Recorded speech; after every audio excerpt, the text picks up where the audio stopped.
അന്തിക്കട NSS കരയോഗം number 1912 വാർഷിക പൊതുയോഗവും പ്രതിഭാ സംഗമവും scholarship വിതരണവും വൈദ്യസഹായ വിതരണവും നടത്തി. Taluk union president advocate Sureshan ഉദ്ഘാടനം നിർവഹിച്ചു.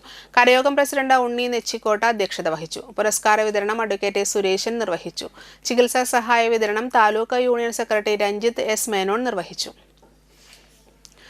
മുൻ taluk union secretary C Surendran, taluk union inspector Devan, വനിതാ സമാജം പ്രസിഡന്റ് V മീനാക്ഷി അമ്മ, സ്വയം സഹായ സംഘം president Shalini Sandeep, vice president K Vijayan, treasurer M Vijayakumar, കരയോഗം സെക്രട്ടറി ഇൻചാർജ് U നാരായണൻകുട്ടി എന്നിവർ സംസാരിച്ചു.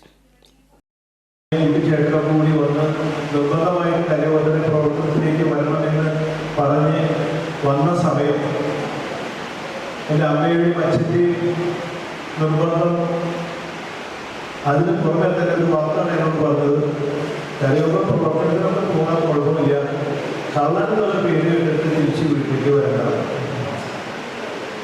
അത് ഈ കരയോഗത്തിൻ്റെ പടി ഇറങ്ങുന്നത് വരെ എപ്പോഴും ടെൻഷനായിരുന്നു. കാരണം വെച്ചാൽ നമ്മളാൽ അറിയുന്നതോ നമ്മുടെ ശ്രദ്ധയിൽ പെടാത്തതൊക്കെ ആയ അപകടങ്ങൾ വന്ന് പെട്ടാൽ വീട്ടിൽ പോയിട്ടൊന്ന് പറയേണ്ടതെന്നുള്ള വലിയ പ്രയാസമായിരുന്നു. പക്ഷെ അന്ന് എൻ്റെ കൂടെ ഉണ്ടായിരുന്ന നമ്മുടെ അനിയക്ക് നടക്കമുള്ള